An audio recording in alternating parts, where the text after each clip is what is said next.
иш кагаздарын мамлекеттик тилде жүргүзүүнү үйрөнүү үчүн алгач сөз байлыкты өстүрүп, тааным чөйрөбүздү кеңейтип алалы. Чтобы научиться вести дело производства на государственном языке, прежде всего нам следует совершенствовать свой словарный запас и расширить границы познания.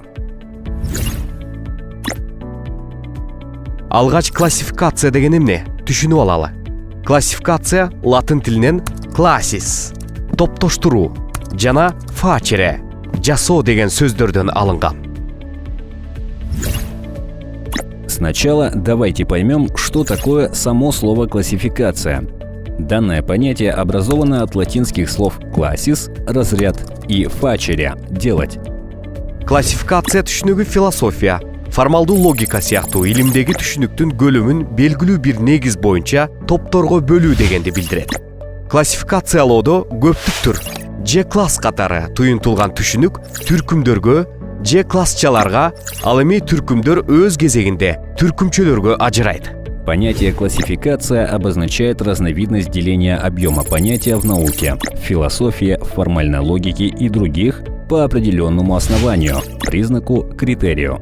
При классификации объем родового понятия класс множества делится на виды, подклассы подмножества, а виды, в свою очередь, делятся на подвиды и так далее. Документтерди 12 негизги белги боюнча классификацияласа болот. Документы можно классифицировать по 12 критериям. Документтерди классификациялоонун биринчи белгиси катары документтин милдети менен багытын атасак, анда 6 түркүмгө кирген документтерди айырмаласак болот. Биринчиси уюмдук документтер. Булар устав, кызматтык нускама, жобо, штаттык түзүм жана штаттын саны. Экинчиси буйрук, тескеме документтери. Алар буйрук, буйруктан көчүрмө, тескеме, көрсөтмө, токтом, чечим. Үчүнчүсү маалыматтык тастыктама документтер. Ага акт, протокол, баяндама кат, түшүнүк кат, кызматтык кат, маалымат кат. Төртүнчү ченемдик документтер. Ал өзүнө стандарттар, ченемдер, эрежелер топтому, иш тартиби жана башкаларды камтыйт. Бешинчи түркүм эсеп кысап документтер. Ага төлөм тапшырмасы, эсеп фактурасы, коштомо кагаз жана башкалар кирет. Алтынчысы бул башка документтер. Если в качестве первой основы классификации документов можно назвать назначение документа, то можно различать следующие 6 видов документа. Первое – организационные документы. Это устав, должностная инструкция, положение, штатная структура и штатная численность. Второе – распорядительные документы. К ним относятся приказ, выписка из приказа, распоряжение, указания, постановление, решение. Третье – информационно-справочные документы. Акт, протокол, докладная записка, объяснительная записка, служебное письмо, справка. Четвертое – нормативные документы. Стандарты, нормы, правила, свод правил, регламент и так далее.